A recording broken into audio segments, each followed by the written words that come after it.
All right, here we are, Real Dirt.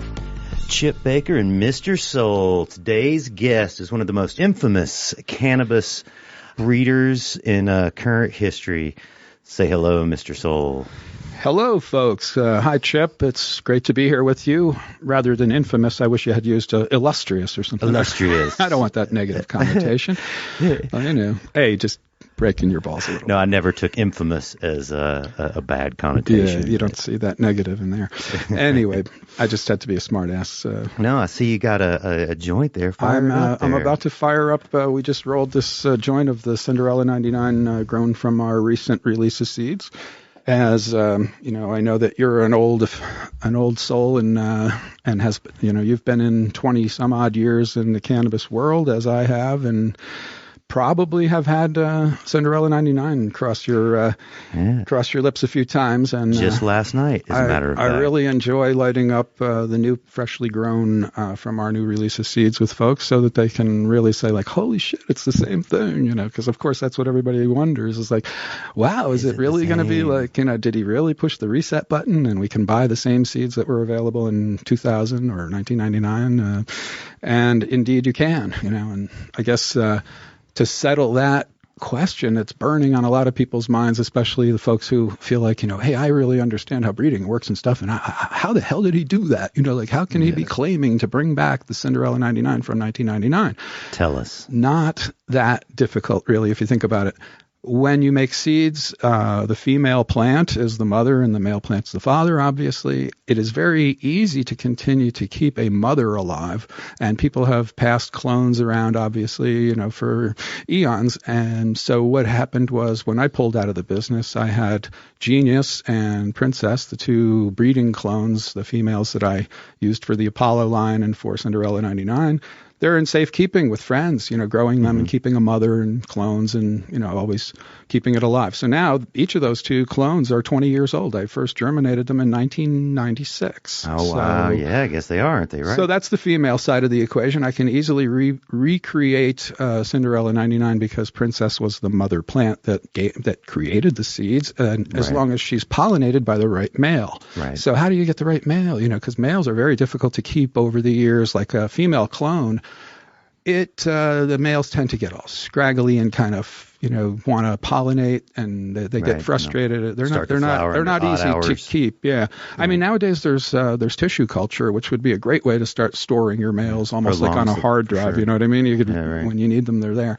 But what I did was put in the freezer when I pulled out of the business back in 2002 a pretty large cache of all the seeds that I had been working with, and among them were the P94 generation of seed that is the generation of seed that produces the male that, when crossed to Princess, gives you Cinderella 99. So simply grew out enough of those seeds, and I know what kind of a male from that generation will do the job, and they're a very consistent, stable strain anyway, so it wasn't hard to find, okay, there's the right kind of male. In fact, I got what I believe to be, you know, an exceptional, perhaps better than the first-time male, and I'm very happy with what I'm seeing growing from those seeds at this point, and I'm sure everybody else will be too. It's right around this moment that, having released them in April, and we're now at the end of August, it's conceivable that people who bought them on the release date are now harvesting flowers if they're growing indoors. And so same seed lot on the males, right? And same clone, right? And you just planted out a new seed lot, right? That's based on the historic seed lot from 20 years ago. Yep, exactly. And just and pollinated your princess. Exactly, and that gives you Cinderella 99. Yeah. The Apollo line, very similarly for Apollo 13, that was the P75 generation male crossed to Genius, and that gives you Apollo 13, which, by the way, it's one of the better known hybrids that Brothers Grimm and myself personally created. The Apollo. Oh, yeah. That's what everybody talks about. You know, if they're not talking about Cinderella 99, then it's, you know, I have the big fans of the Apollo lines. And 13, you know, we only released about 500 seeds originally. It was, oh, wow, really? It was, you know, as you can tell from the fact that I was using the P75 generation of the progenitors that laid up to Cinderella 99, I hadn't gotten to Cinderella 99 at that point. So when I created Apollo 13, I was only on the P75 generation leading up to Cinderella 99. And so I used one of those males on Genius just out of curiosity, made a small amount of seed and let them go up to Richard at Heaven Stairway, who was our only distributor. Sure. And lo and behold, it took off and everybody was really psyched about it. And for me, it was just sort of a stepping stone to getting to Apollo 11, which is what I really was trying to create by using Genius and a Cinderella 99 male. So what was you say you're trying to get to Apollo 11. What was your goal there? Well, Apollo 11 was, in my mind, the taking Cinderella 99 and then seeing what a male Cinderella 99 would do to the sister of Princess, which, again, one of the things, I don't want to go off on a tangent because I do that far too easily anyway. I'll stop. But yeah, you're going to get me talking about stuff that okay, we're going to drift too far from the main subject. What were we talking about? Weed does Apollo 11, the idea was that, I'd use C99 as the male, and then this would be something that I'd make a lot of seeds of. This is an end product. This wasn't a stepping stone that, I'm on my way to getting to something. And, if you guys want to check it out, I'll make it available to you, which was basically what was happening with Apollo 13. Then it sort of took off and had created a legend of its own. And now I find myself sort of saying, well, I got to fill that niche. And is that we're smoking now, Apollo 13? No, this is the Cinderella 99 from the C99. most C99, right. from the recent pack. Yeah. Now I'm a terrible manicurer. They don't see that on the air, on audio. No one sees that. And you rolled it up, so I'm not going to judge you for a little leaf. No. Right. Anyway, I actually think it's probably a better sign of a higher quality product. Yeah. Most of the problem here in Colorado is the green trim. They just trim it fresh, and it's so hard to cure and dry cannabis properly that way. Oh, yeah. We found here in Colorado with the lower humidity, we leave more leaf on during the wet trim so that it allows the drying process to slow down a bit and then, compensate for that low humidity. And if people aren't doing that, they're going to have a problem with that. But my partner, Duke Diamond, is always bugging me. Not bugging me. Like friends, we bust each other's balls a little bit. And, he's like, oh, dude, you got to trim the leaf off that. That looks terrible. And so I'm like, I look at it and I'm like, well, this is basically for my personal head stash that I'm going to keep in a cabinet in the kitchen and a mason jar, and a little extra sugar leaf around my bud doesn't bother me. That's old school as it gets. That says you're from the 80s. That's for sure. Well, that's when I first learned how to grow and breed, and I ended up working for Super Sativa Seed Club. Yeah, man. Let's start right there. You want to go back to the beginning? Let's give us your story. Sure, by all means. Right. So you were an engineer by trade. You studied nuclear engineering in the 80s and became interested in the cannabis. I had a desire to go back to college and learn things because I'm a curious guy, and I guess me too. Physics, mathematics, all that kind of the things that allow you to look out at your environment and then do a calculation and understand why things work the way they do. That was the way my brain worked. I had a strong analytical side, so that appealed to me, and that's what I was in college for. But at the same time, I had always been a pot smoker as a teenager. I mean, I've certainly drifted away from it for periods of time when I needed to be serious about things. No, I'm not a teenager anymore. You're looking good, though. Hey, thank you. Keep fit. The bicycle is the thing. If you keep riding a bicycle I see your bike practically every day, you never drift too far off of being relatively fit. But at that time, my more creative side was saying, you're studying all this high-level technical stuff in college, but you have that walk-in closet in your room, and we, as roommates, gang of us, three of us together, were hanging out, and I'm like, I could be growing pot in that closet if I got a light. I got a book, I think it was light bulb relief. The first book I got was Indoor Marijuana Cultivation by Jorge Cervantes, and so I just devoured that, and mine was around. Ed Rosenthal's book. His original one. It's either one or the other of those two. Yeah, that's the camp you end up in. Right, Ed or Jorge. Yeah, didn't really matter. It's changed a little bit now, though. Jorge's really taken over that industry. Has he? Yeah. Yeah. So that was the start, and then you dabble, you mess around, make some mistakes. The old adage that I stick to is beginners never underdo anything. So, you see somebody who's a newbie and they're having a problem with something, you say, okay, what is this guy doing too much of? He's either over-fertilizing, over-watering, over something. The only thing they underdo is how much light they put on the plant usually. It's like, that's a really good analogy. To get, I put 3,000s on it instead of 1. Right. They usually overdo things. But so I made my mistakes in those directions, fertilized a plant. What year was that? Oh, I'm talking 84. 84. All right. That's when the first halide lights really were for sale in High Times. Yep, That's exactly. When it started, That's pretty right? much what happened is I was reading High Times and, you get to the back and you start to see the advertisements and things. And I ordered seeds, I ordered lights, and little by little, got very passionate about it. And I managed to keep up my studies, obviously. I went on and got my master's degree and actually won a fellowship for that they gave me that master's degree for free. I went to Rensselaer Polytechnic Institute, RPI, up in Troy, New York. And so that was all like this incredible experience that I felt really proud about.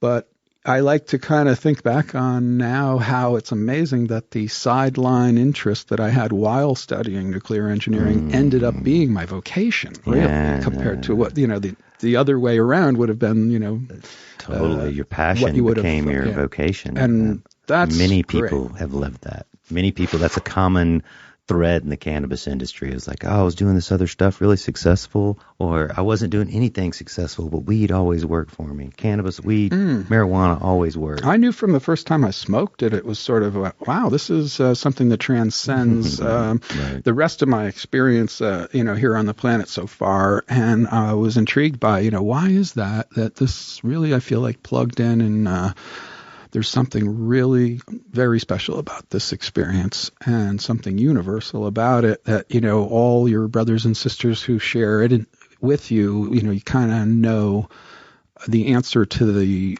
huge question that was raised by Jean-Paul Sartre, the philosopher, the existentialist philosopher in Paris of, how do I know that everyone else is having the same experience as I am? Because I can't get inside their heads, and I can't know that even when I see the color red or green, that we can all agree that that's red or green, but doesn't mean that each of us sees it in exactly the same way. We may all have our own little code green or code red that could be an entirely different shade, but we see it the way we see it, and the other person sees it the way they see it, and we can still agree on it. So the point being, it's a really difficult question to answer. Am I having the same experience? Am I really seeing things and feeling things the same way as another human being? And he used one example that was great, and it really makes it clear that we are. And his example was when you get caught doing something that you're ashamed of, and you look up and you like, oh, fuck, I'm busted. That sense of shame, everybody else. Like at that moment, like he knows what I'm feeling. And I know that he knows what I'm feeling, and that whole circle is completed. So marijuana is a similar kind of thing to me, that getting high with somebody, or even just letting down your hair and letting somebody else know that you're also a smoker, there's sort of a commonality that builds that really speaks to humanity and the communication and connectedness between us all. So I love it for that. And cannabis spans so many socioeconomic and cultural differences. So many different people unify by smoking weed. I really believe that everybody smokes marijuana to some degree, and some admit it more than others. Hysterical. Yeah, depend on where you are. You're absolutely right about that. I firmly believe that. But what seeds were you growing then? How'd you get the seeds? How'd that happen? Great question, actually. I had looked in High Times and saw an advertisement with some beautiful pictures from the Super Sativa Seed Club, SSSC, and I sent off an envelope with the money and, the wrapped in carbon paper, as they used to suggest that you do that. Right. And I got my seeds. I picked out couple different strains, nothing like recognizable today, and probably didn't even make the best choices, but I just kind of went by, oh, that sounds good, or look at the pictures, look at that name. Which we'll speak to now, because I know how the seed buying public is today. It's kind of, like I have to remember back to when I didn't know anything either, and I was going by the picture and the description. Right. But there's some basic things you should know before you buy seeds that I'm going to be discussing later when we get to it. Anyway, so I bought SSSC seeds, started growing them, had some experiences with them, having followed the directions that were were in the catalog that came with the seeds, I felt, since they're telling me how I should be doing this and suggesting certain methods that they use, like growing on rock wool, let me write back to them with my results and my questions. And I started doing that. And I don't think many people did. Right. Here I am, kind of an articulate writer type guy and involved in this endeavor. They probably hadn't heard it from any of their customers. And so I think their ears pricked up and they're like, oh, look at this guy. He knows how to write. He asks good questions. He seems to understand what he's doing. That probably didn't happen too often. So the owner of the company got in touch with me and asked, can I give you a phone call? And I said, sure. So he calls me and says, hey, I'm really impressed by the questions you ask and your command of what you're doing. We really could use somebody like you who's on the ball to work with us from the state side. I said, how could I help? Well, what we would need you to do is have a cache of all of our different strains of seeds in your home that you could then package into small bites to the individuals who purchase them inside your country, because for us it would be so much more effective and more risk-free if we can send it in bulk to you and then you distribute from within the United States. And of course that makes perfect sense. And I said, absolutely. And I had no idea how lucrative it was going to be, but they started sending me envelopes every week that were just stuffed with $100 bills. And, they would also have in that envelope a list of people's names and addresses and the associated order of seeds that went with each name and address. So I would simply, fill those orders, and the envelopes kept coming, and that was going along beautifully. And of course, with all of those different seed strains at my disposal in my home, and with growing space and a great interest to grow them and breed them and learn, I spent 4 years or so just playing with all those different strains, crossing them, growing them indoors, growing them outdoors. I could tell you some stories of amazing things that you would never have thought, oh my God, those two things went together and did that? How did that? Probability of that's probably very low. But for example, I did a cross with a Durban Thai skunk number 1, and both of them require a reasonable amount of time to mature. And you wouldn't have expected that cross to be something that would be able to be harvested in the northern United States. I was living in Connecticut at the time. But I threw a handful of them into the ground outdoors in a patch that was just off of a highway where I could kind of drive by every day, and they're out in the field there somewhere hidden in these bramble bushes, and it was no real path to get to them because I made sure that I don't want to beat a path to just put them in, and I had to. Everybody knew. Yeah, I waited about 6 to 8 weeks and came back and saw that, okay, there's some males, and I can tell that, so I started, I hacked out all the males and left the females, and lo and behold, the end of October, I had these beautiful, glistening, very resinous, purple, budded plants that I've never seen anything since then. It was so damn beautiful. And I didn't keep any of that. It was just a harvest, bring it home, cure it and put it in mason jars. And I relished that stuff for a while. So anyway, point being, I learned a lot, had time to do a lot of cool experiments at my own leisure. And it went on for 4 or 5 years, I want to say. And then I met a woman who became my wife, and she wasn't into cannabis and felt very strongly that I should quit all that. You gave up weed for love. Yeah, I made one of those foolish decisions. Well, you had 5 good years. Yeah. Right. Well, then I had 5 years of marriage, and then she decided, okay, she wants to be divorced from me anyway. And so I got a chance to come back into this. You were still smoking weed behind the curtains and stuff. I did get caught smoking pot behind the curtain, behind her back. Our son had just been born in Scotland, and I was there on an engineering project for a year, some kind of engineering project, nuclear-related thing, right? And the company that sent me there was ABB, Asia Brown Boveri, and they had set it all up, and many times with engineering companies, they're sort of behind the curve and need to hurry and get something, before they really have everything in place. And that was the case with me. They put me there before I had my working papers worked out. So to solve that, I'm there on sort of a visitor visa at first, and they flew me out and had to fly me back in again with the proper papers. That's how it works. And they said, just go someplace not too far from where you are and fly right back. And I said, how's Amsterdam sound? And they said, okay. They didn't know me at all, obviously, right? Yeah, they're like, oh, he's going to go see some art. Yeah, he's going to go walk through the Van Gogh Museum, exactly. which I did do, of course. Of course. But it wasn't before I had toured the red light district and stopped in a few coffee shops. Absolutely. You definitely went high to enjoy the moment. Came back to my wife with, like a little stash in my bag, and she didn't know about that. And I got away with, sneaking off on bike rides and toking up, once or twice a week. But there was one particular occasion where I guess I was just coming home from work that night and stopped and smoked up a little bit more than I should have.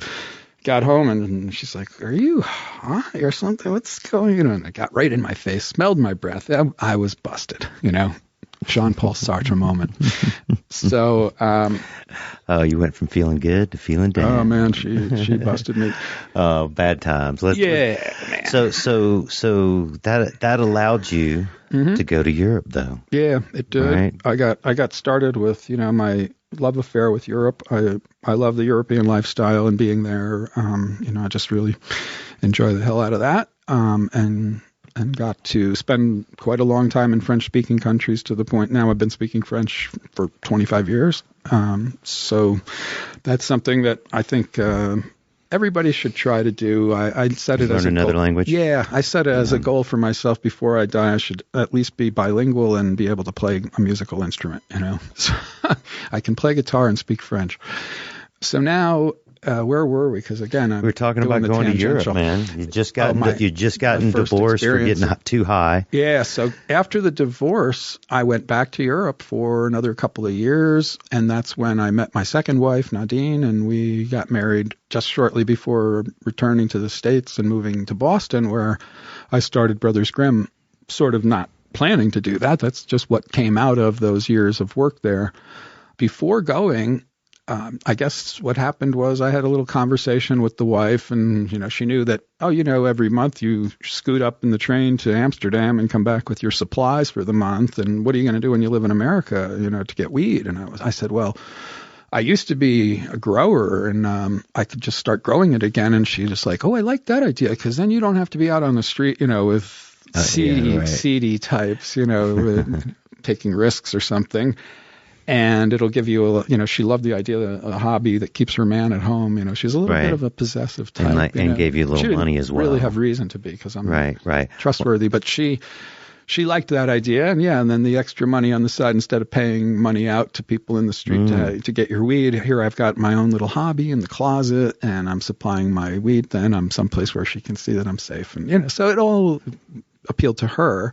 And when we got there, that's what we did. But I got to back up 1 second to fill in the story of where Brothers Grimm came from and how did I ever, get the genetics that became Cinderella 99, Apollo 11 and 13 and all that. So I'll tell you that. That's a great place to break. Let's break for 1 second. You want to take a break? Man. Yeah. Absolutely. Hey, this is Real Dirt. Chip Baker, Mr. Soul. We'll be back. Getting dirty.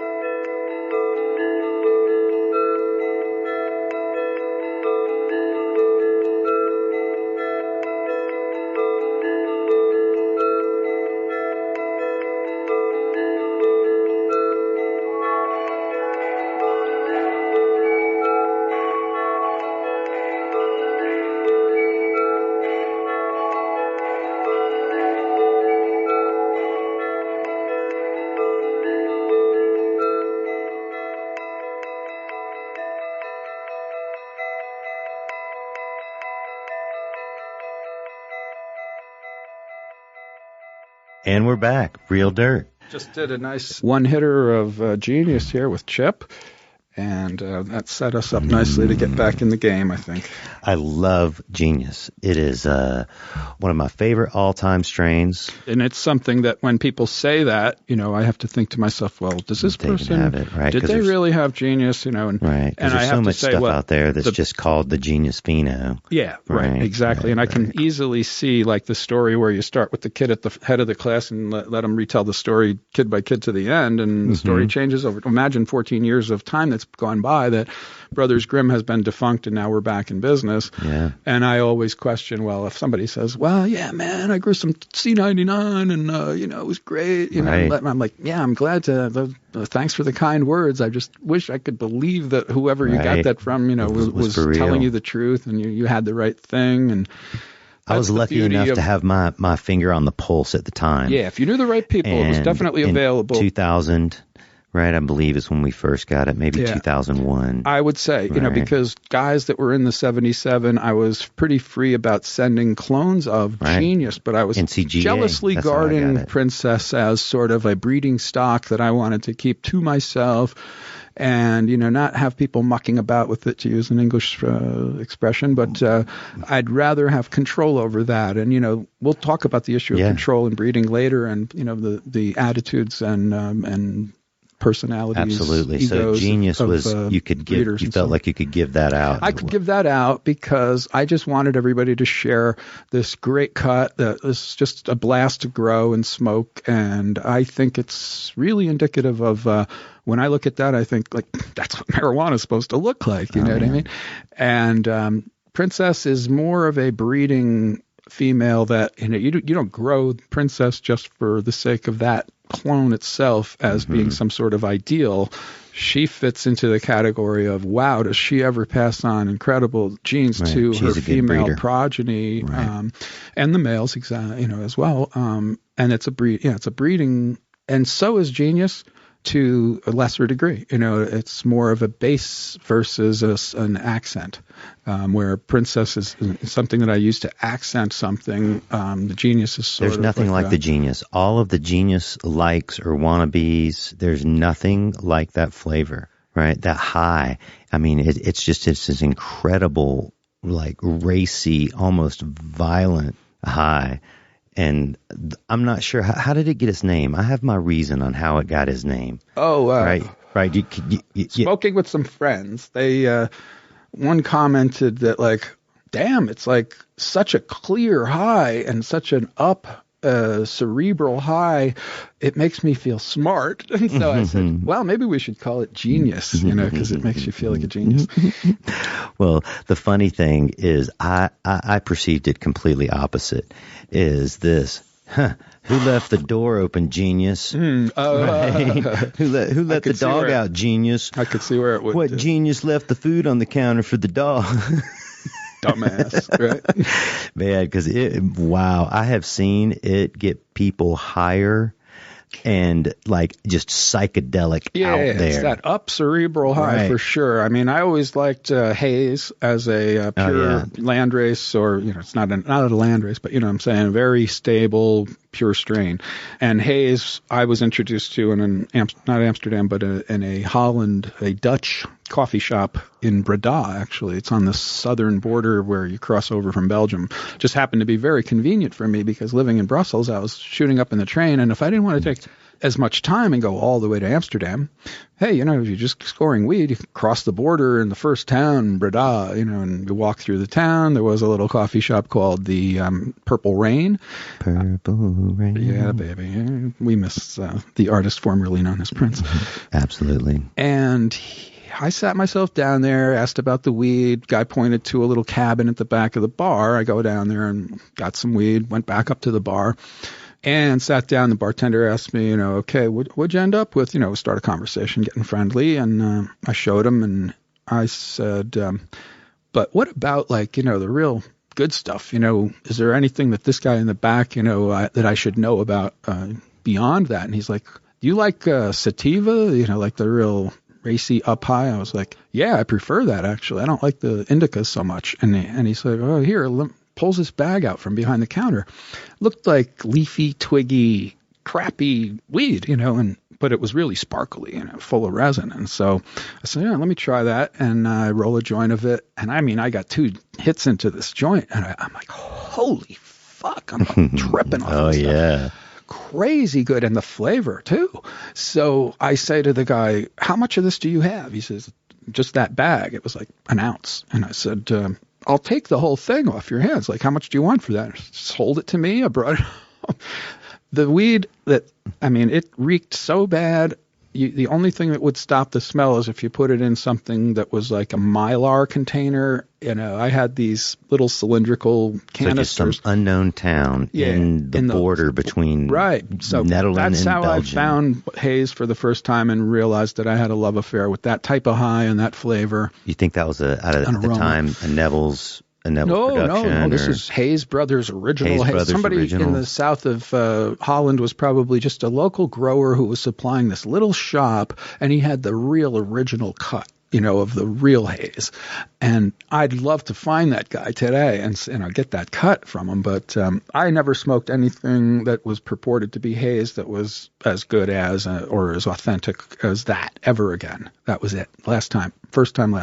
Right. But what I have seen is some great Hayes influences in other strains. And, the one that we had recently started working with, Super Silver Hayes, crossed to a Cinderella 99. And I took advantage of the fact that after over a dozen years of being out of the business, people working with our genetics over the years and saving exceptional clones of Cinderella 99 or any of the other cultivars that came from my time in the business were interesting to me. And, the community is a very generous community, and it's a very loving community. And there were many individuals that reached out to me as soon as I made it clear, announcing myself on Instagram that Brothers Grimm is back. Mr. Soul's going to reopen and start breeding. And, sometime in the spring, I'm announcing this around this time last year. Oh, yeah.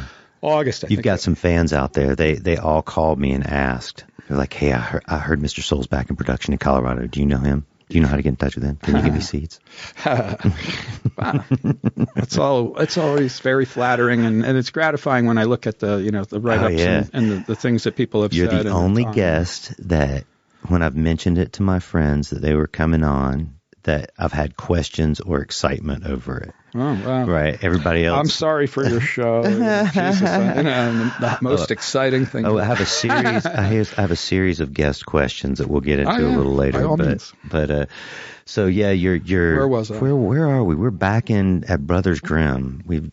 I don't know. I think I was. Did we genius? See, that's what I'm saying. Yeah, how did we get what genius kept track of this show? So you do tend to, go off on tangents and lose track of what you're I believe talking you about. you'd mostly just come back from Europe, and you had planned on starting to grow some weed. I was going to tell you how I found the seeds. Yeah. There we go. Here we go. So the Cinderella story. It's basically that before leaving to go move back to the States with my new Belgian wife, I told her, let's go up to Amsterdam. We'll buy some seeds so that when I do my little hobby, I'll have good stuff to start with. Because, you can make a great environment, but you can't make an environment great enough to take inferior seeds and make them into a superior product. So, starting off with the best possible genetics is the best bang for your buck that you can possibly make in the game. I mean, if you're going to grow cannabis, you can spend money on light bulbs and different things, Genetics. You cannot ever make that environment better than the weak link, which is what the genetics you started with. So I knew enough to go and seek out who was a good seed bank at that time was Sensi Seed. And right there on one of the canals in the red light district, they had a storefront, and you could walk in, talk to people, see plants. I think, wow, this is great. I'll talk to them, get some advice, tell them the kinds of things I like, and buy some seeds. So that's what I did. And then on the way out of there, about a block down, they had a coffee shop that was called Sensi Smile. I think they were related to Sensi, the seed bank. Otherwise, they probably wouldn't let them use that name if they weren't. So I'm assuming that they're related. And I walk in and order a coffee and some juice. And 1996? 1996. Sort of, yeah. 1996, about halfway through the year. And I ordered my drink, sat down.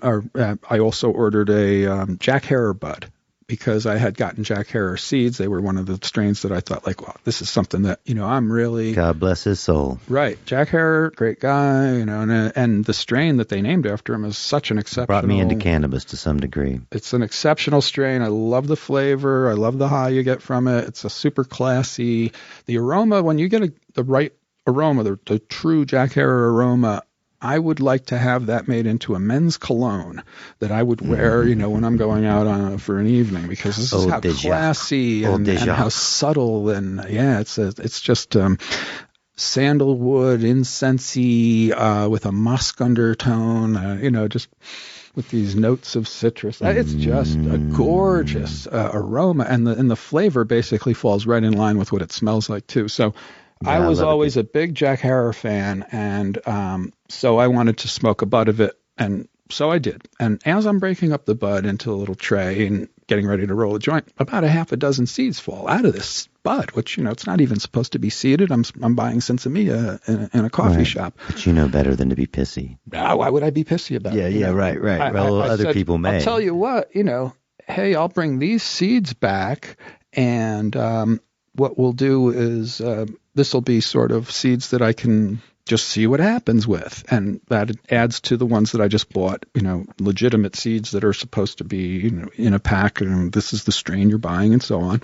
Well, to fast forward a little bit, after about 6 months of growing in my new place in Boston, turned out that these ones that fell out of the bud were looking like a much better plant than the ones that came from the seeds, the packs I had bought. And so I paid close attention to what they were doing.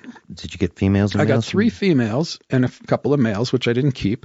Regret that now, obvious, but you can't look back and know what the hell was going on at the time. But I found a great clone, 6 months after you threw the males away. Well, the three females were great. Genius and Princess were 2 of them, and Cafe Girl was the 3rd one, which I did use for a while, but I ended up saying, I'd rather cull that one in favor of just working and concentrating on these 2. Yeah. Selection. Yeah, hard to probably imagine for when you think of the environment that's out there right now with breeding, and they tend to want to just have a million things all mixing together. And, I'm obviously from the school of, an analytical engineering type who knows that varying more than one variable at a time makes it such that the results are inconclusive. So I'm varying things very little, and I want to narrow that scope rather than make it more confusing and wider. If you follow what I'm saying. Yeah, absolutely. When you do an experiment, you can't say, well, last time we had X, Y, Z things going on, and this time it's X, B, C, because now you've changed 2 things, and you don't know which one of them will have created the result that you're going to observe. You go from X, Y, Z, and you try X, Y, X or something, where you're only changing one thing. So anyway, that's what I ended up doing. Culled it down to those 2 best females, and even though they're sisters, they came out of the same bud, there are some very distinct phenotypical differences in them, in both the drug qualities of the clone as well as the growing phenotype, physical vigorousness of the plant and shape of the plant and so on. Even though they had the same mother, obviously, and the same father, they're very different. That is a key to understanding breeding and knowing that when you see a cross advertised in a magazine that's 2 polyhybrids, the guy who did that is either just, throwing, stuff against the wall and hoping something will stick, or, if he were really genuine about what he's offering, he'd say, hey, this is who knows what's going to come out of this, guys, and for that reason, I'm going to sell it real cheap. And good luck with your pheno hunt. And there are guys out there who like the pheno hunt. I don't know why. I mean, I got 2 dozen seeds. I'd really like to see if I get a special female out of this, and who knows what it's going to be. It's gambling. But if you can, on the other hand, me personally, I'd prefer, since I do this as, a way of making a living and it's a business, and I assume that that's what many people who are investing money in purchasing seeds and all the time and energy that it takes to do a grow, that, the profit from having the best possible result is important to them. So, and a lot of people just buy seeds and collect them. Have you seen this? Like they're baseball cards. Well, I hope they're storing them in a freezer, because if they're in their sock drawer, 10 or 15 years from now, they're going to be useless. Unfortunately, I don't know if that really happens. Then the little disclaimer will really be true, that they're for novelty purposes only. Absolutely. Yeah. So, I forget, again, we're drifting off of where we were there, but I got the 2 great clones, Princess and Genius, and I ended up, just sort of drifting away from and culling almost anything else out so that I could start working on making. You had breeding in mind at this point? Well, what had occurred to me from the beginning? Yeah, here, let me expand on that and articulate exactly what was going on. What happened was, seeing that I had these 2 great females, what do you do with them in future, I guess I sort of fast forwarded to what if I ever had to move in, long distance or something. I didn't think about saving the clone. I wanted to have the ability to make seeds that would also give me great plants like that. So I realized that this cubing process I had read about once of backcrossing the male progeny to the same female over and over would lock in the traits of that female. Yep, you were cubing the clone. Yeah. Right. It was actually a cheesy article in High Times a long time ago that described it in some rough way, and I just refined the ideas into, okay, scientifically, what can I take out of this that I know is true and will be, an experimental, a repeatable experimental result, and working from that, and I came up with, by the correct selection of the males in each generation, you can get that done. Absolutely. Hey, I want to explain cubing exactly and what that is, but hey, let's take a short break right now. Oh, by all means. Yeah, Chip Baker, Real Dirt.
Real Dirt, Chip Baker, Mr. Soul. It's only rock and roll, but I love it. We had to take a little break there. Mm-hmm. Little technical difficulty, some pizza maybe. Absolutely. There were energy needs to be seen to, both human and electronic. So we saw to those, and we're back on the air. We're back. Yeah, we also kicking it around. A genius joint. Ooh, put me in a good mood. Put me in a good mood. I was stuttering. I was so stoned, so we had to make some fairly strong coffee to come back. Yes, strong coffee for strong men. Yes. Mm-hmm. I recommend it.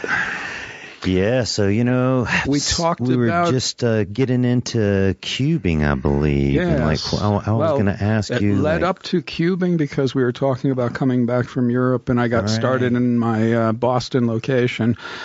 And during that time, discovered Princess and Genius and wanted to be able to create seed lines from them that then people, myself included, would be able to replicate very similar plants, if not identical types of plants. So I had read about the cubing from some cheesy article in High Times that then I kind of extrapolated the ideas into something that would work and used that over the course. High Times is good for something, that's for sure. Hey, let me hit that whole theory real quick so that, as we move on, people aren't going to sit there and go like, yeah, I wish he would have said, what is cubing exactly, before he then, he takes it to its logical conclusion. But let's do it.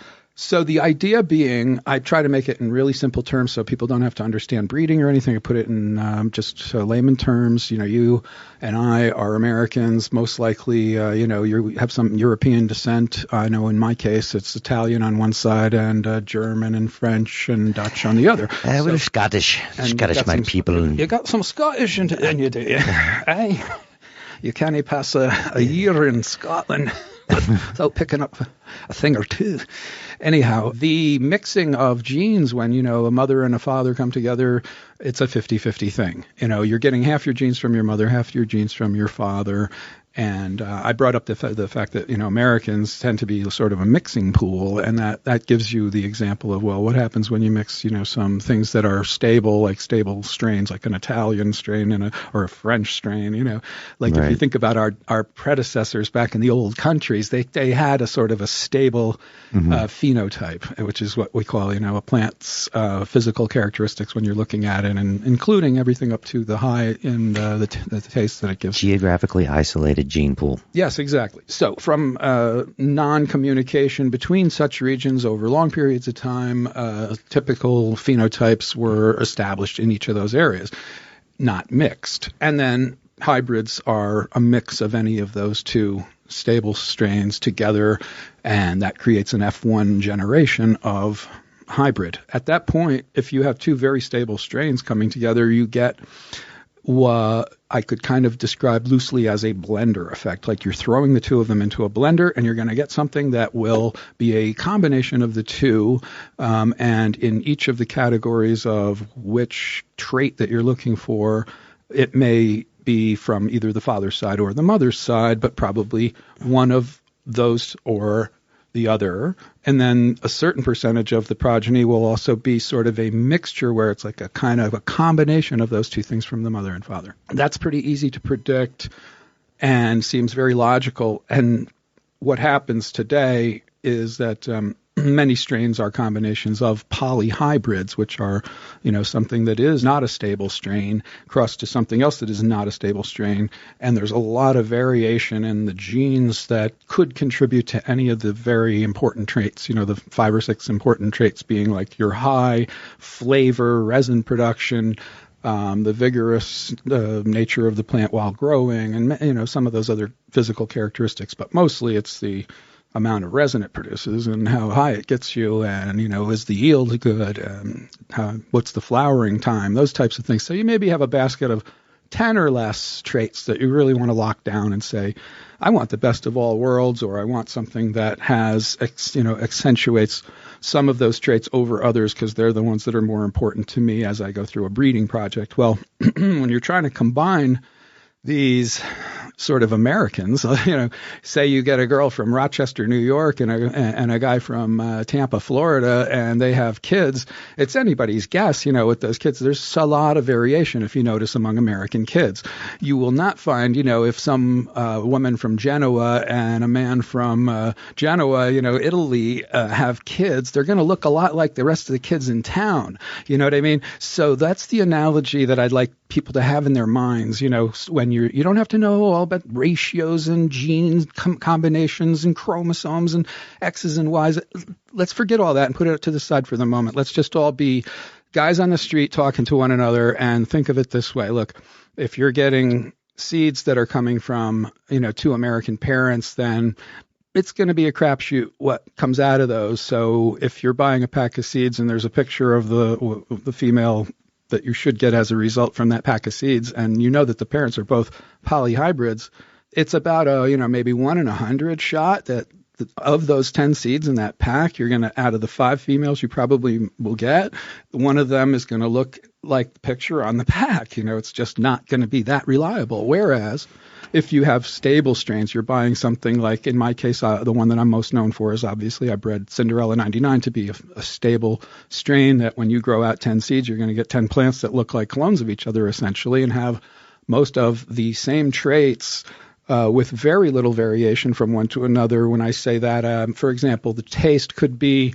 I'm saying it's a tropical fruity flavor, and you can say, well, that could mean mango or pineapple, and you're going to get one or both, right, or sometimes combinations of those. And so that's what I mean by a stable result that you can always count on. Well, see, I grow my 10. It's predictable. Yeah, it's predictable. Predictability. Right. So that's a big issue people don't understand is predictability versus stable. Like I can predict that you're going to get these traits that come off these plants, right? And they might all look a little differently, like a branchy or monocola, right? But you can predict it, so that means it's stable. Oh yeah, exactly. Right. Mm-hmm. So I guess that's in my mind a lot lately as I roll out Brothers Grimm since this past April 20th.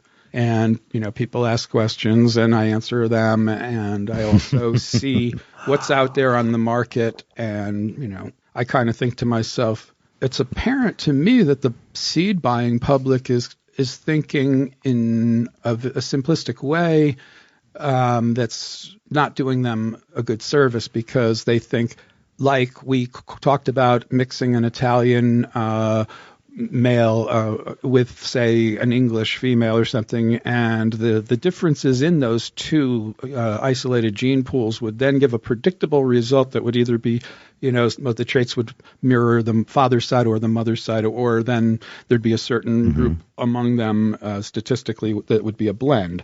It becomes so much less predictable when you're talking about these mixtures of two different polyhybrids coming together. Right, with a diverse lineage. Right, and that's exactly the kind of thing that I am known to avoid in my own breeding, and people know that the Brothers Grimm strains are going to give predictable results. You see a picture on the pack of what the end result female should look like, and the phenotypes that you get out of those seeds are going to look like that, and you'll get a high percentage of that. When people are out there buying seeds right now, it just seems to me, as I see the comments, and I'm kind of lurking and watching people talking on Facebook or Instagram or what have you, and observing that, they have these misconceptions. Like they think, every time I take a male and a female from two different strains, I'm going to be throwing it in a blender, and out comes this sort of homogeneous mix of the two, and it just doesn't work that way. And I often see the term pheno hunt being thrown around like it's a badge of honor or something, like, oh, yeah, dudes, I'm over here, vigorously working. I'm on the hunt. Yeah, I'm cracking seeds, looking for the one. One of those adventure heroes. What was that guy? Ford played the actor. Anyway.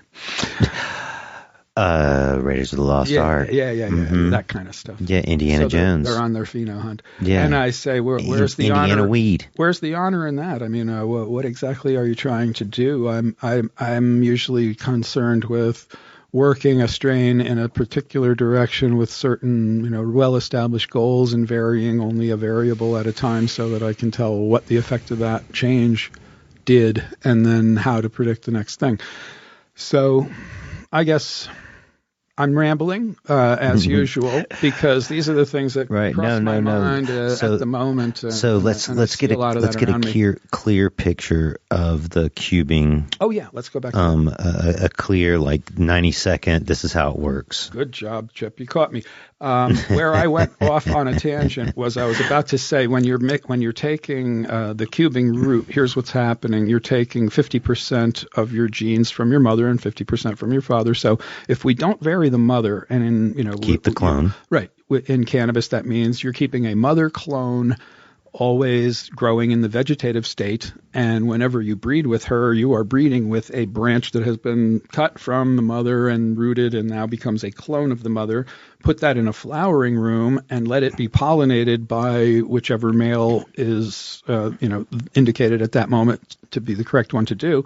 And that starts off with, you need a male to start with, so I chose an unrelated male. Why? Why wouldn't I choose like her brother or something that would keep it so much closer? Here's why.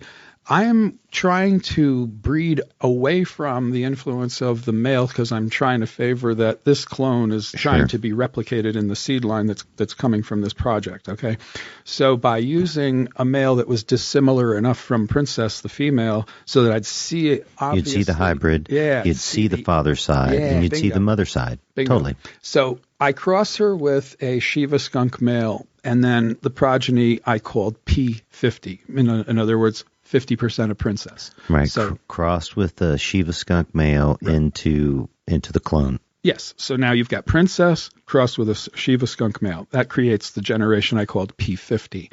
So you grow them out, look at the males that are coming from that generation, and look for the ones that have traits that mimic the Princess and rather than the father side. Okay. So using those males, pick the one that looks the best in terms of, the other traits that you can lock down and say, well, it's a male trait. It's shared by males and females, for example, vigor, height, flowering time, those types of things. So by looking at the males and evaluating all of those things, I'd say, okay, here's the male I like, and now I cross that back to another clone from that original bush, that's sitting in the vegetative room, right? Yeah. Right, original clone. So Princess is now getting crossed to what is effectively her son. And so now the progeny from that, he's bringing his 50% of Princess into the equation, contributing half of that. In other words, 25%. She's always giving 50% every time she's crossed. Absolutely. So now you're at P75. And if everybody is, carrying along with the conversation, they're going to see that, okay, so the first cross, it's half the mother. Now the second time, it's 3/4 of the mother's genes in this next generation, right? Right. So now you take one of those males, following a similar principle as I just described, pick the best one, cross it back to Princess again. She contributes her 50%. Now he's contributing 37.5%, and you're getting essentially what I call P88. So it's 88% of the mother gene. One more time gets you to 94%, and then the next time is 97%, which to my mind was close enough to being 100%. So I got to where I had a generation of P94 that I could then select males at any time, cross back to that clone, and create a brand new batch of the Cinderella 99, which is what I did last year when I came to Colorado and opened the doors again. In this environment, I felt I'm finally comfortable to step out of the shadows and be Mr. Soul and, take my place in the cannabis community that I walked away from in 2002, regrettably, because I felt insecure at the time, and lifestyle changes and such that happened between then and now were sort of a wonderful journey and a path that I feel like I'm coming to a full actualization of myself here, and so it's just a great time. I'm feeling really good about bringing Brothers Grimm back and letting everyone push that reset button and eliminate all the years of people copying and trying to recreate something that was no longer in existence, and give them that original article back, and then pick up where I left off, because I certainly had a lot of really interesting projects in mind and many ideas that I never got to work out. And with my new partner, Duke Diamond, we're able to really roll up our sleeves and do some amazing fun projects that people are already starting to get a whiff of, and there's a buzz starting that I'm really proud of. So absolutely, take it from there. Absolutely, definitely. You really kind of skipped over like a significant portion of your story. Glad you picked that out, because I missed it. I assumed too much. You went from the breeding of it, right? And you've got your seeds, your C99, yep, and then all the way to now we're back. Yeah. How did I leave? Well, more. I just like to touch on this a little bit. Was, man, you became a phenomenon quickly. Like your seeds proved out through Richard. He was selling them. What was his seed company called at the time? Heaven's Stairway. Heaven's Stairway, and they had the support of the Growers World. Right. Yeah. Right. Or Overgrow community. Overgrow community. So. And you were one of the first seeds that really used that digital marketing platform. And it was kind of an underground digital marketing platform. We didn't even call it that. No. There weren't even those words for it back then. Of course not. No. Right. But that was the cannabis community's social media presence. Absolutely. Right. And not that we knew it at the time. Not that we knew it at the time. No. There was somebody made a quote recently that I was like, oh yeah, that's true. When you're making history, you never know it. Mm-hmm. Yeah, absolutely. Nobody who's making history realizes it while they're doing it. Yeah.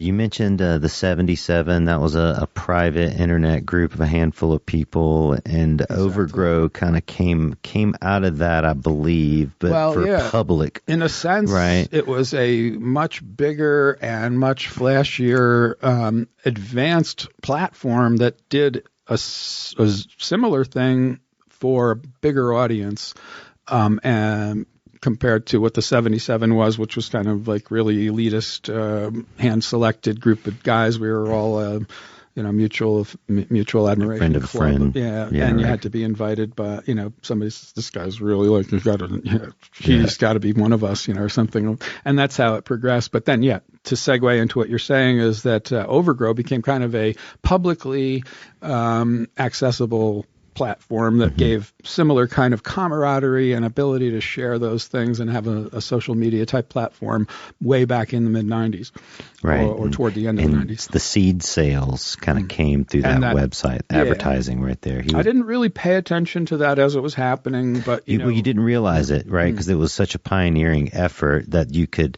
have this content marketing strategy of the people making the product, supporting it through these blogs or these interactive boards. It was right? word of mouth, man. And a lot of people in advertising will tell you can't buy word of mouth advertising, and that's the most sincere for the consumer. Organic. The consumer can look at, word of mouth is typically the most reliable.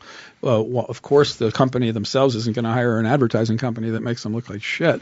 And usually the people who are the most dissatisfied are the ones with the biggest voices. So if you're listening to the crowd and getting the consensus on the street, what's the word of mouth kind of buzz about this company, and you're not hearing anything bad, that says a lot right there, because usually it's the ones that, a few bad eggs will say, start screaming. Right. And if you don't even find that, then you got somebody who's, geez, that's a solid. They got a great reputation, and that's what ended up happening with us. We talked earlier about show business. You step away for 6 months, even 3 months. If you're a singer or some sort of an act, and you're out of business. They forget about your name is kind of gone. And so when I left for over a dozen years and came back and found that the buzz about Cinderella '99 and Brothers Grimm was still very strong and held up over those years, it was very gratifying, flattering, and made me feel proud and want to allow people to have even more. If you think that's good, wait, let me just get back in the game. I'll show you what I would have done, if I had stayed in, and bring you back the old Cinderella '99 seeds so that you can grow them. There's a whole generation of kids out there that are like, oh man, I smoked that in college and you didn't realize that there's no way to get it and stuff. But, it was my whole introduction to marijuana, very, touching little stories that the people email me and stuff. So, oh yeah, you were absolutely a pioneer in the industry back then, and there was a handful of people that were on that Overgrow site as with support groups. I believe that's what they call it. And those Brothers Grimm, Mr. Nice.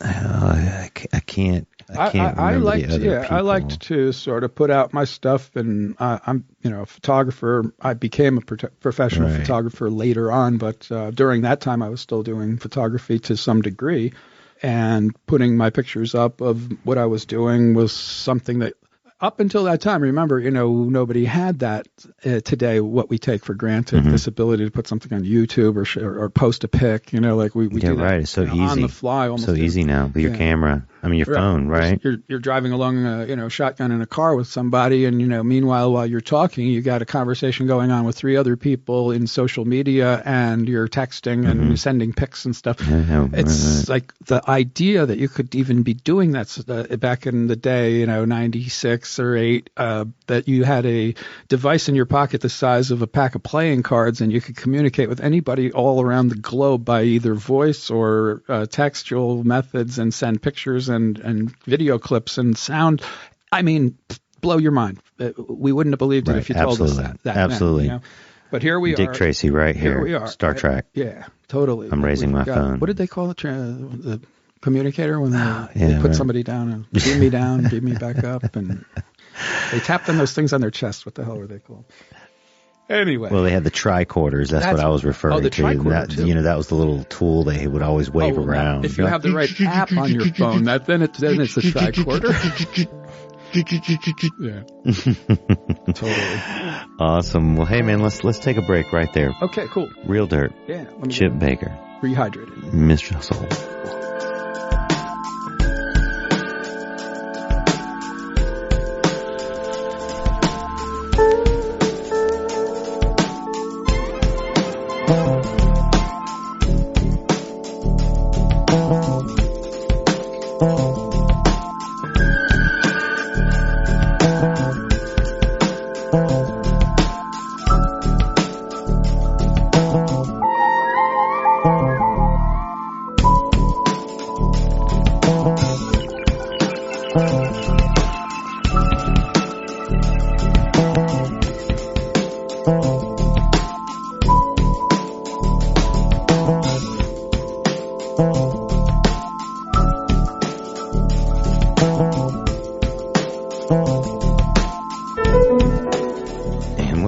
Real Dirt, Chip Baker, Mr. Soul, and we're talking breeding, cannabis history, and other weed, Brother Grimm Seed stuff. We're talking about some specifics. You were breeding. Let's get back into the breeding, man. I know there's so much stuff to speak here, but we were talking some breeding techniques, and there's something I'd like your explanation or opinion on. A self-generation to produce all-female seeds, yes, versus F1 type generations, which are traditionally the F letters. I think it's best that we start there because that's what's traditionally been the breeding technique over centuries of humans cultivating plants. And F stands for filial, which essentially means brothers and sisters or, of a family. Hey, brothers and sisters. Yeah, man. So anyway, that's what the F stands for. And 1, 2, 3, and so on means continual generations that were bred from the previous number. So in other words, to get 2, you bred a brother and a sister from the 1, then you get 2. If you breed the 2 to each other, then you get the 3. If you breed the 3s together, you get the 4. And this was happening by necessity. When you think about it, we didn't have indoor lighting. We didn't have a way of advancing a generation in less than a year. We went by what the sun did for us. So every year you would, by necessity, the seeds that were being grown in any given year were the cross of a male and female, which were brother and sister from the generation from the year before. So each year you're getting an F+1 number every year. So that's done in nature or in large crops, like in the days when people didn't have a lot of control over it, random crossings of the males and females from each season create the seeds for the next season. We became cognizant of the ability to selectively breed and block certain males and only breed some males with some females, and then perhaps lock in traits each time in the next generation and so on. And that's where man began manipulating, and it's the beginning of GMO, which everybody hates the idea and the word and the phrase. But if you were taking it for its really literal meaning, it's genetically modified organism. Well, Every time you breed selectively, you are genetically modifying that result, right? Are we not? Not in a sinister way, the way that people think of GMOs in their foods, which I don't know whether there is a distinction between the two. I don't think there is necessarily. So they may all just be the same thing as just creating hybrids and selectively breeding for. It's kind of like the term organic. Everyone has their own version of what that means. Yeah. So anyway, let me stay on track because it's a difficult thing to do. Keep me from going off on a tangent. I know all that genius we've had today. It's keeping us going there. It's my nature. Yeah. I get it done, in a circuitous way, but I get it done. The F1, obviously, maybe it's not so obvious. We were talking earlier about how stable strains and land races and isolated gene pools and such created predictable phenotypes. We use the examples of like the different nationalities, an Italian versus an Englishman or an American and so on, being a mixture of those. So an F1 generation is any cross between two stable, dissimilar strains. So if we took Afghani and Thai, let's say, for example, they're two dissimilar landrace strains, and cross them to get an Afghan Thai, it's generation number F1. That bunch of seeds, and if you took those same male and female and crossed them again, it'd be an identical set of seeds, but they'd always be F1. That never changes. That defines who the parents were. Now, the result of the F1 generation in general, in breeding terms, is a very homogeneous sort of a blending effect of the two, and you get, as we discussed earlier, the male or female influence in many of the males and females that come out of that generation. And so it is kind of as much like a blender effect as you can get in breeding, is that F1 generation. Now, remember that those two parents have brought in all these different genes, and for some very logical reasons that I won't go into because of the technical nature of it, and I wanted to keep this all layman, but they are stacked in such a way in the F1 generation that only the dominant traits from either side are expressing themselves. Mm-hmm. Now, that means that it's a very predictable result all across the board. But if you were to take the males and females, the brothers and sisters of the F1 generation, and cross them together, you're going to get what we call the F2 generation. And that's when the stacking is reordered in each of the resulting seeds that comes from the female that's been crossed by her brother in the F1 generation to create the F2. So instead of it just being a choice of like a toggle switch, it's just A or B, for each gene, boom, boom, boom, it's going to be one or the other. This now becomes almost like half the alphabet. Now you have 13 different combinations for every one of those things that used to just be an A-B selection. And that's where you start to see like, oh my goodness, who would have thought, in America, like we have the mother and father have kids and neither of them has red hair. And, they get a kid who's freckles and red hair. Like you wouldn't believe it. Like, oh, well, come to think of it, your grandfather had nothing but red hair. And that came out finally, because it shook out of that lottery bin, of numbers that's being jumbled around and resorted each time that a new seed is being created by each generation. So that's where all of this variability comes from. And I also see sometimes we were earlier talking about how there's a misconception in the seed buying public that they talk on forums and so on, and it's almost like a badge of honor. The one guy will say, I've got the F5 generation of that. Oh, man, that's freaking awesome. I only had the F3s myself. Like, it's not like, the stars in the military that they give a general to put on his shoulder. The more of them that you have, the higher that number is, that this is somehow a better generation. That would only be true if each time a new generation is being created, the selected male and female to create the seeds for that next generation were very intelligently chosen to improve upon what it was in that last generation. If that's not happening, you could be going in the opposite direction. You could say everything from the F1 generation onward sucked and got worse, because these guys didn't put them together right. That is no guarantee. That number means nothing. Right. Only means something if somebody can explain how they got there and what the choices were in each generation that they chose and how they felt, okay, I locked down that trait. Now I moved on and I'm locking down the next trait. And it's successful because I'm growing out enough of them that I've seen this large population and these are the traits and this is really happening and I can show it in a repeatable scientific way. That's how it's done. So the number means nothing. And the chances of people doing that correctly out of this, out of the group of people who are putting out seeds the right gamble in the world right now, nose for it.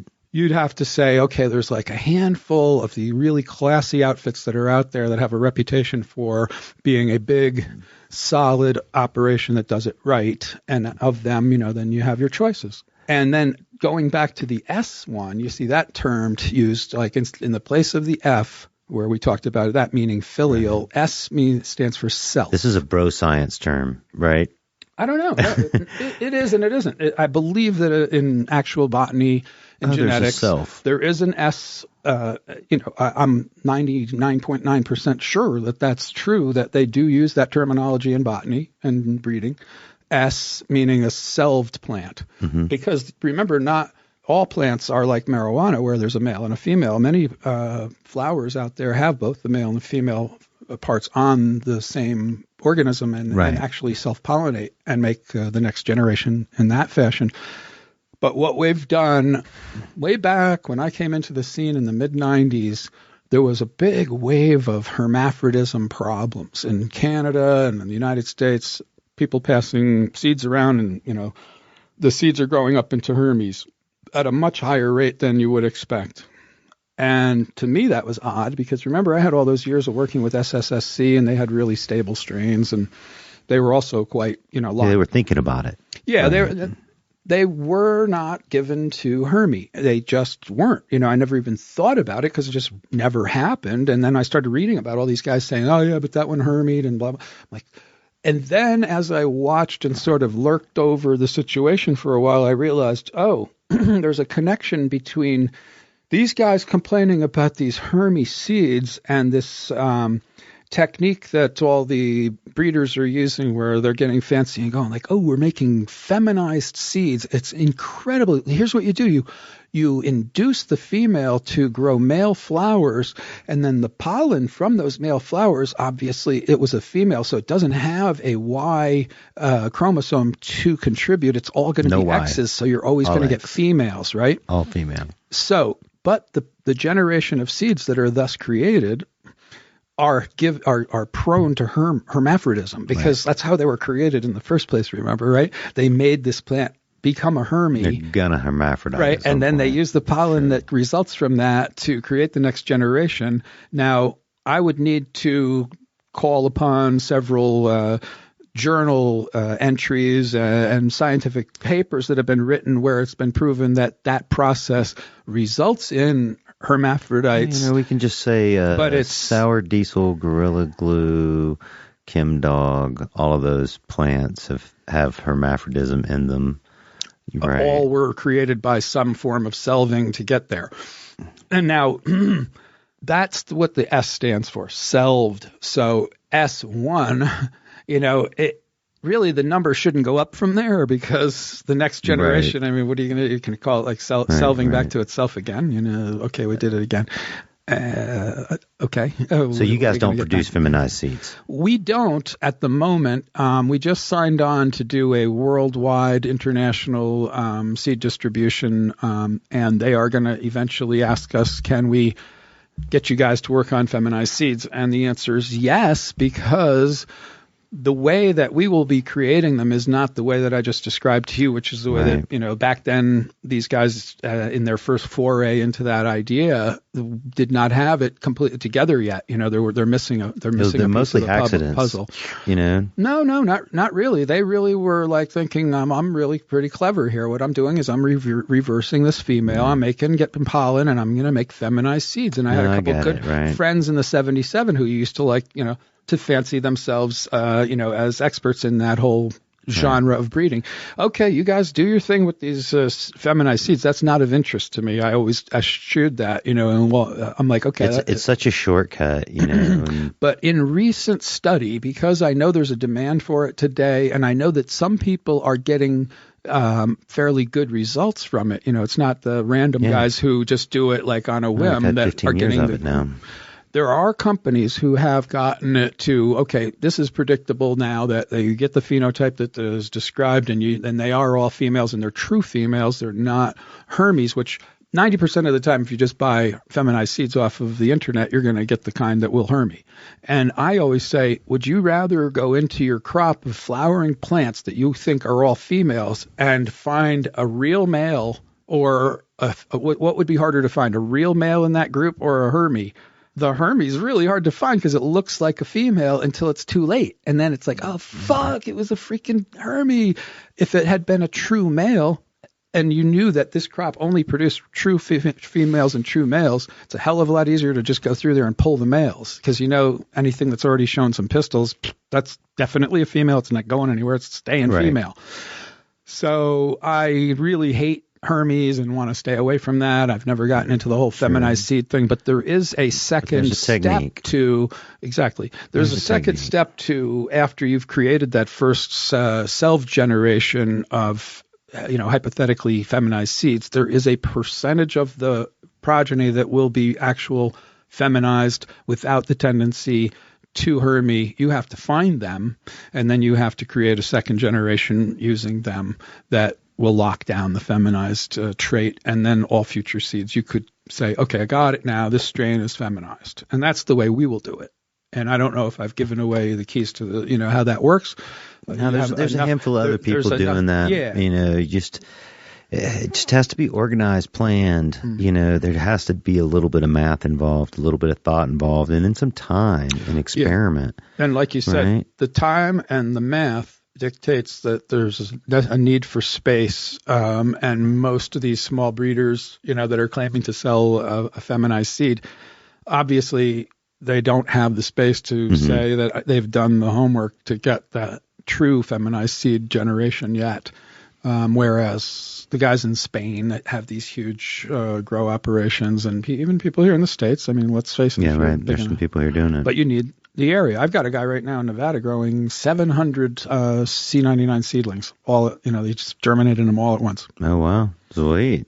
Yeah, that's how to get a good selection, that's for sure. Well, we're working with that company because they are one of 25 legal licensed providers to the medical marijuana dispensaries, and they will soon be supplying the rec dispensaries when that passes in November, which is expected to pass for Nevada. So they have a deal with us where we have signed off that we oversaw the seeds that were, grown there, and I'm, on a consultation basis linked to them so they can call me to come out there, and I come out about every month, no more than, say, 60 days between visits to see how that's all going. And then I know when they produce our stuff, it's up to our standard, right, and they can put that right on the packaging, and they license that with us so that nobody else in the state can do that. So once that catches on, I think the way that I like to best describe it, I think, is from the consumer side. If you're walking into a dispensary, wouldn't you like to be able to walk up to the counter and say,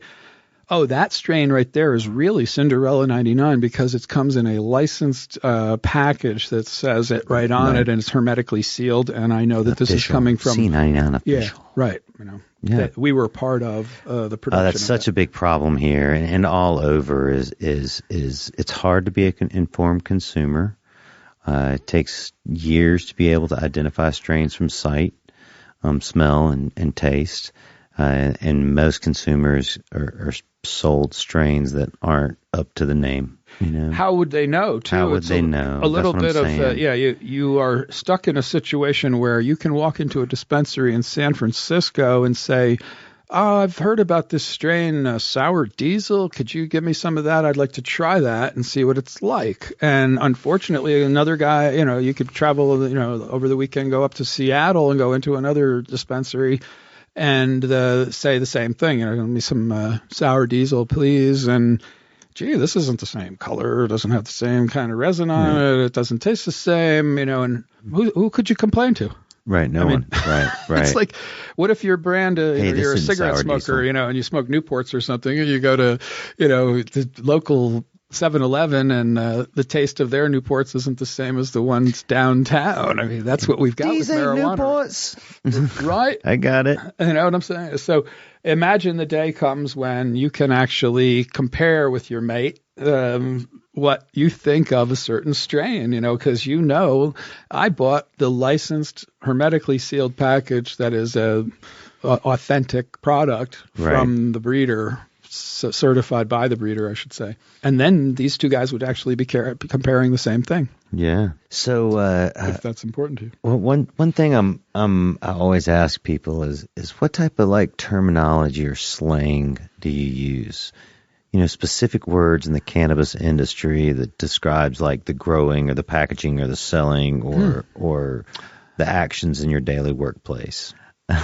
Well, all kinds of words are bandied about these days. I guess the one that's I'll show you the other side of the street before I invite you into my home here, but we sometimes get asked about CBD concentrates, those types of things, which that's sort of an ancillary business or a peripheral that surrounds the cannabis industry, like edibles, for example. Those kinds of things, they all go hand in glove. Yeah. But we are a producer of seeds that will give you the high quality marijuana that can then be turned into those other products. And we are, when I say the other side of the street, I was kind of laughing and made a little bit of a joke down my sleeve the other day when some company asked us, we do CBD concentrates, and we were wondering, do you guys, would you want to work with us? And I kind of replied, have a look at our descriptions of our strains and tell me if you think that we make anything that's even remotely CBD or low THC, I should say. Yeah, it's all and it was kind THC. Of a joke, and some of our followers had a good laugh with us, so that was kind of funny that they would ask that. Right. So do you consider the seed industry is both active cannabis industry as well as an ancillary business to some degree. I don't know. I'm asking. I would call it more, instead of ancillary, as a niche market, that growers all need seed to start from, it's unless such they a support buy a clone. industry. And, I don't know why.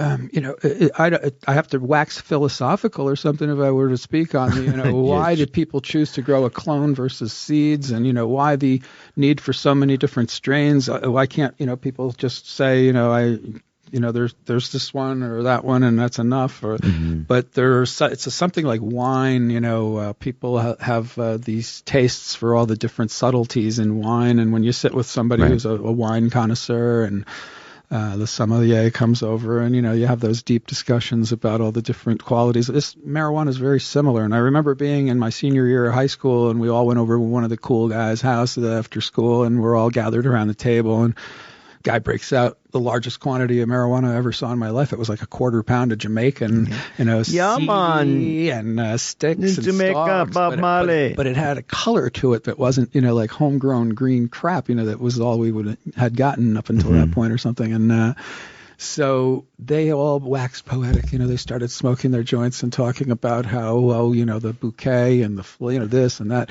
I'm thinking, like, this is like listening to people talk about wine. So I think that there's that. That's true. Yeah, there's that element. To be able to describe it like that. Right. There's so many coffee. When you think about things that people enjoy that are like those little pleasures of life, the marijuana and coffee and cigars and scotch and wine and those, it's all part of that whole human experience. And right, it is of the palate, so to speak. Yeah. It's a part of that whole mosaic of life, the little elements that come together to patch it all together. What about like in the grow room? You're when you pollinate plants, what do you call that? Do you have like any special pollination? You just call it pollination. All right. Yeah. And when you harvest plants, what do you call that? You want a slang term, like, we're cutting that room, or cutting plants. Cutting plants. So cutting and trimming. Yeah, cutting, trimming. Sure. Wet trim, dry trim, those kinds of things. Right. Wet trim means trim it while it's wet. Dry trim means and it's not that the one is mutually exclusive. It's not that they're mutually exclusive. Wet trim is just simply the first step. The dry trim is this. You still need to do the dry trim on a bud that's been wet trimmed. Sure. So we're breaking absolutely. up, like we did a harvest over the last few days, and it was basically the procedure is go to the top cola of the plant, cut it off. Maybe you're giving yourself a foot to 18 inches of the top of the plant, and then you're not cutting off all of the fan leaves and leaving, a bit, like I said earlier, in this and it's low humidity of Colorado, we need to leave a little bit more leaf material on there so it slows down the drying process and lets that cure at a better rate. And so that's the wet trim. And then they hang, say, 7 days at most. And by then we're able to take the individual buds off each branch and do the dry trim, which is to remove all leaf material and leave nothing but a flower bud, and then, carefully keep putting them into bins that are gingerly handled from that point on. So that is like one of two tasks in the business that are my least favorite. I hate staking up plants and having to tie them up and, support them and so on, because I don't mind doing it the first time, but if you have to come back in like 3 weeks later and go, shit, all these other, now I got to do, and it's all sticky, and I just want that to be over with.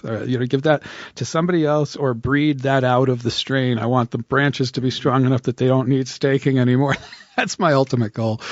I'd like to have plants that grow with everything that they already do, but don't need the stakes, and that would be wonderful. So I hate staking, and the other thing is the dry trimming, because I explained to you earlier, I brought the guy, for the audience out there, I brought Chip some Cinderella 99 that I grew from the recent release of seed, and real happy and proud of how it came out. But I'm an old school grower, and it's not for sale what I make. It goes in a mason jar, and I keep it in my kitchen to smoke. Thank you. I appreciate it so much. We almost smoked it all already. Oh, yeah, come on. But point being, I hate trimming, the dry trim, and if it's just for myself, there's a lot of sugar leaf left on those buds in those mason jars in my kitchen, because I don't give a damn. It all gets me high, and I think those leaves have every bit as much resin on them as the flowers do. But I have heard arguments to, that no, you really got to get that off because the chlorophyll changes the flavor. It's much tastier without all that. And so I have lately taken to pulling out one of my buds that I've poorly manicured and then just with my finger flicking off all of the leaves as I get it ready before I'll roll the joint and say, hey, that's it's a great been there technique. Protecting the bud the whole time, right? It looks like shit in the jar though, doesn't it? Yeah, totally. It looks like, what amateur brought you that jar of buds? Yeah, but you don't know how good it is. Like when you break that thing open and you'll see. So I got a question from our studio audience, we'll call it. So one of our most dedicated listeners has asked to have Mr. Soul talk about Apollo 11, Apollo 13, and the best phenos, since they share the same genius mom. That's exactly right. They do share the same genius mom. I was explaining to Chip earlier that the idea with Apollo 13 was really just to be a stepping stone along the way to crossing Cinderella 99 with Genius, and that was what ultimately was Apollo 11. But since I was communicating with a lot of people on the internet at that time, and there was this overgrowth group and everything starting, everyone was encouraging me to go ahead and share even that intermediate step with them. And Richard at Heaven Stairway was interested even enough to, he said, hey, look, if you've got even like 500 or 1,000 of those seeds, let me put them up on my website and sell them. I'm sure there's a lot of buzz about that. And let's make some money, So that's what Apollo 11 was about. No, 13. 13 was about that. Remember now. Yeah. So Apollo 13 was a stepping stone, and I didn't quite finish that thought. Let me fill that in. Apollo 13 was when I was at the 75% point making Cinderella 99. I was in the P75 generation. I had a great male. P75 males, I still use them today. I mean, it's just adds a lot of hybrid vigor and makes the colas long and strong, builds a little bit bigger branches and such. So I like to use that P75 male. I used it on the Genius mom to make seed that I called Apollo 13. I only had like 500 that I gave Richard, and then he sold them. And since then, I mean, people still talk about it today, right? And that's why we're here talking about it and explaining and answering your caller's question, because this, when you think about that, talk about 10 seeds per pack, that means 50 packs of seeds were sold of Apollo 13. And, here we are 15, 16 years later talking about it has a little fan club associated with it all over the world. So that's why it has the longer spear buds, because it's the P75 male. P75 male had that effect, right? Mm-hmm. And now Apollo 11's branchy, had more of a branchy. It's tighter, more compact. It has a more perfect balance of 50-50 Princess Genius in the phenotype. When you get your gentleman who asked the question said phenotype, and I should indicate to him the Apollo 13, we re-released it this year, because of that popularity and the fact that I knew that there was sort of a cult following behind that. I just wanted to do that for those people that are out there and to add to, the ones who would like to join the club. And also Apollo 11 will be coming out shortly too. And the difference in the phenotypes is that Apollo 13 being less locked in, you get more variation. I've seen some that that are almost like bonsai. They're kind of small but dense and compact, and I've seen them grow real big. But for me, it wasn't the end result that I wanted. I'm glad people like it, and I'll keep making it because they do like it. And even Duke, my partner, is like a huge fan of the Apollo 13. But the 11 to me is like a more sublime, beautiful end result that is the best combination. If you look at our Instagram account, Brothers Grimm Seeds, at Brothers Grimm Seeds, on Instagram, there's a picture of Apollo 11 in both, I think there's 3 pictures. In fact, we had a bud that we laid on the table and just took a picture of it before it was dry trimmed. So it was like spaghetti leaves, all these tentacles of leaf, sparkly resin all over them, everything all over Sparkles. Totally cool looking, right? But then, of course, we had to trim it and do the proper dry manicure, and we took a picture of it after that. And then I showed the bud while it was growing too. And it's so like resinous. When you look close up on the surfaces of the leaves and the flowers, it's like a baby seal's fur. You know what I mean? That white, it's so dense and thick together.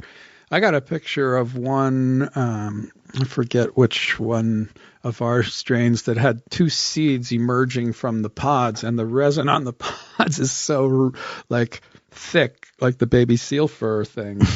I had a lot of like a huge response on that one photo because it just keeps popping back up, and people will go like, "Oh my God!" That Apollo 11, when it's growing, I believe, is a denser, more resinous, better tasting, more predictable result. The A13 is going to be some variation, and among those phenotypes, people like a sort of a lemon pledgy smell, a gassy, fuel kind of smell coming from that same kind of base of a lemony, and that's what the Apollo 13 is kind of like to me.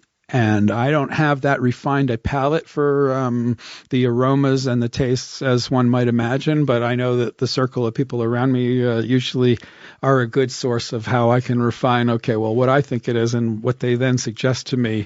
It's like my wife always tells me, like, you know, I'll taste something and she'll say, "What do you taste?" And I'm usually close, but, you know, it's one of those things where I'm just shitty at doing that, picking it out of the back of my brain. You know, I'll say, "It's a tropical, like a coconutty, just fucking mango, you asshole." I'm like, "Yes, that's it, mango." You know, but I knew it was, my brain like knew it was mango, you know, but I just can't put my tongue, my finger on it or what have you. And so it's like that with the pot too. And what I'll think, like, I'll say, "What's it taste like to you, Tommy?" You know, and he'll be like, "Well, it's this, that, and the other thing." I'm like, "Yes, that's what it was." You know, I thought it was this, but now that you say it, it's more that. I don't know why I'm like that, but it works for me. And so to answer the gentleman's question, the phenotypes to look for in the A13, I would say, you know, if you like that gassy, lemony, try to find one that grows vigorous enough and big enough. And anyway, where are you going to find them, you know, other than buying our new seeds, which... He's waiting to buy your new seeds, okay. I guarantee you. Well, we have the Apollo 13 still available. We sold out of a couple already. We're out of Grimdica and Hashmaster. Oh, all right. Because we only had the 2 indica strains, and people are buying them up like crazy. I believe that was one of my other questions, is the Grimdica. Oh, yeah, Grimmica. Like to hear about the new Rosetta Stone and the Grimmica. It's Grimdica. Grimdica. Yeah, Grimdica. I mean, you know, because we're kind of like sort of the implication there. Yeah, the implication was it's indica, right? Mm-hmm. And we're Brothers Grimm, so Grimdica. And it's the connotation that I'm trying to impart on that moniker is that it's our definition of indica. Mm-hmm. So we even put our name on it. It's Grimdica. We will get more of it out there, and I think the international supplier just tapped us for everything we had recently, and it's on its way to being redistributed all throughout the world. But at the moment, for the U.S. distribution, we were open since April, and here we are, the end of August. People have had their chance to get it and buy it up here, and so we had whatever we had left, we sent out to the worldwide market. And but Cinderella 99, we have made sure that we wouldn't run out of that. And Apollo 13, the Rosetta Stone you asked about is an amazing strain. I would say that, you know, if you're going to get anything that's new from us, that would be my top recommendation. It is a Jack Herer female crossed to that P75 male that I was telling you about, how it really seems to add that hybrid vigor and give you a bigger, larger colas and things like that, while not taking away from what that female generally would bring to the table. And it seemed to result in the Rosetta Stone giving us 2 main phenotypes, 3. I'll get into the third one, but mainly the first 2 are that you have a compact Jack Herer, which grows bigger, thicker buds on a stockier frame. Again, you know, getting away from the staking and netting and stuff and trying to make these plants stand on their own. And it's really, I hit it on this one. I got the Jack Herer flavor and the Jack Herer aroma. It's just dead nuts right on that sandalwoody cologne that I told you earlier. I would like to have it turned into a men's cologne. Well, that scent is on that stocky frame, but we also have another phenotype that is huge. It looks like a juniper tree. Like when you go to France and you see those long, tall trees that are along the sides of the road, right? I think they call them junipers. I'm not sure. But anyway, they have that elongated, stretched out oval shape. And that's how this thing is, like a Christmas tree. Christmas tree. Like a Christmas tree. And I grew up with that as a slang terminology for great weed. Christmas tree. Christmas tree. Uncle Leroy passed the reef. That's why they call it reefer, maybe, huh? Reefer man. Yeah, I grew up in the South. We always had slangs for everything. Reefer. Right. Pass the reefer. Pass a reefer, man. I like to have a reefer. Yeah, fire it up. Some people give me a hog leg. Some awesome joints here, and the concentrates and things like that I've smoked. Some of that's some pretty nice stuff. But don't let me drift off. Where was we? Where were we? The Rosetta Stone, huge phenotype. This thing is like some kind of tall Christmas tree. And the buds are really long, huge donkey dick type things, right? And they curve up from the stalk in an almost like upright way so that the weight isn't pulling them sideways and falling down. So they stand up. We want to test it outside next year, but we're going to keep a clone of the one that we have going right now in flowering, and it's just extremely impressive. So I would say the third phenotype is the stocky phenotype that just doesn't seem to put out as much resin and have the right flavor. You'll get a few. You're just going to find the ones that are like, oh, but this one is really outstanding. So you'll cull out the ones that, aren't your favorite and pick that one and just clone ad infinitum from there if I were growing with that myself, Right. Awesome. What else did you want? Which other strain I believe the other question was what's Rosetta Stone. Yeah, right, we just covered that. Right, Rosetta Stone, Grimm Indica. Grimm Indica. Like I say, it's our indica, and I'll go a little deeper, next level deeper. Next level stuff right here. Real dirt. This is the real dirt. It's an F1. Remember we were talking about those F numbers F1s, earlier. Yeah. It's a great example of an F1. This is an Afghani. Of one particular area of Afghanistan crossed with another Afghani from another region of Afghanistan. Okay, so it's a two unrelated P1s that are unrelated exactly. but look similar. Parental stock. That's true. That the P number is used too, and P stands for parental stock. So you P1 from one area, and say P, we'll call the P2 from the other, and then we make an F1 hybrid.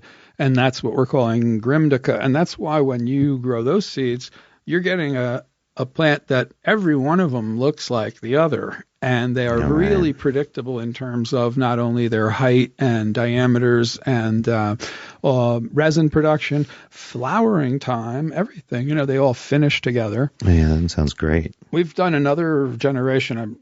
I've never mentioned this to anybody yet, but we crossed that to a skunk. More real dirt. Yeah, we do a skunk number one from the old days, like the SSSC skunk number one. We took our original skunk number one male. Euro skunk or original? No, from the original Super Sativa Seed Club seed. Listen to that, real dirt right here. We got both a female and a male from some seeds that we had saved from the old days on that one. And by the way, you can never save seeds for like 10, 20 years unless you freeze them. So if people are wondering about how to keep seeds for a long time, that's how you do it. So we took out frozen seed. We made skunk number one all over again from the 80s. We got the male to cross to our Grimm Indica and recently are looking at the results of that. And it's making these amazing, big, chunky, huge cones. With a crazy aroma, So we'll see what happens from there. We might not just release that seed line. We may use that to get to, like, as a stepping stone, as I often do, an end result. I don't release, in general, the stepping stones along the way, but we're on our way to something there that looks really promising. Yeah, Afghan skunk, man, that's always a great combo. That's for sure. And I posted today, and pretty recently we did the Genius to the Haze thing, and that's been Super Silver Haze or Super Silver Haze Cinderella 99, and the parents there's a Cinderella 99 cut that's been going around that was from the original seed, obviously from Heaven Stairway, and they called it the Grail.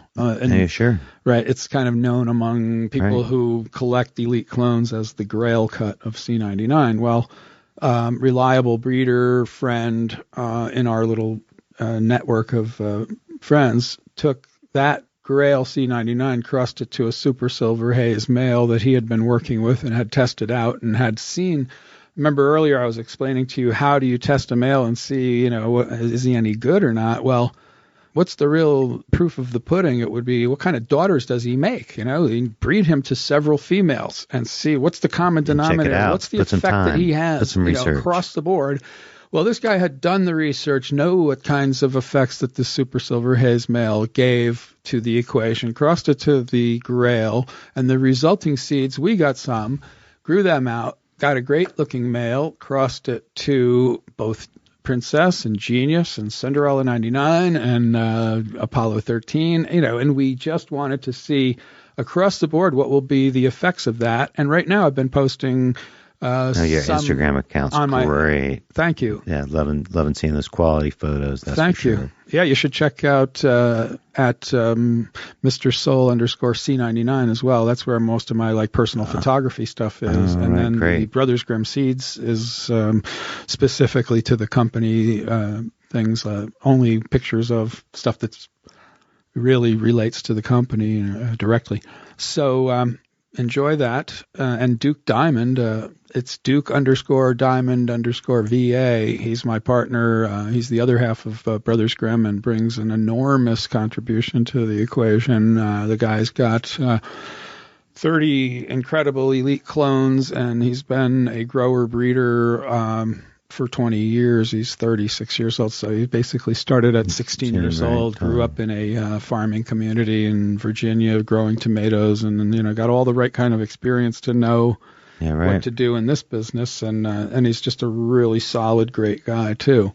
So we have a wonderful partnership. I'm enjoying working with him, and I just got sidetracked completely on where I was going until I started talking. We talked about Rosetta Stone. We talked about Grimdica, and the last question was the best phenotype of A11. Oh, the A11. Mm-hmm. I mean, they're very consistent. So all you want to look for there is, which plant do you think is the size and resin production and flavor that suits you most, and it's going to be a fine difference between them all. They're all going to be pretty close, and you're all almost going to say, well, I'm not so sure whether this one is just doing better because it's under a little bit better, a little more sweet spot under the light, or is it because it's actually a better sister than her sister? They're that close. It's going to be a personal preference at that point, but they're all going to be fast flowering, high resin production, up to the point where, like I say, it looks like baby seal fur on the leaves and flowers. And if you go to our Instagram account, you will see a really nice picture of that. Just scroll down a little ways and just put it in that linear format where you can scroll down and not have to go back and forth from the big grid to each picture one at a time, if you follow. I'm no kid, and I know how to do that. So you're right. Anyway, it is not a difficult thing. You will know the right phenotype, but you don't need me to help. Grow half a dozen of them and find a great-looking female that suits your nose and your palate and your growing style, and it'll be clear to you.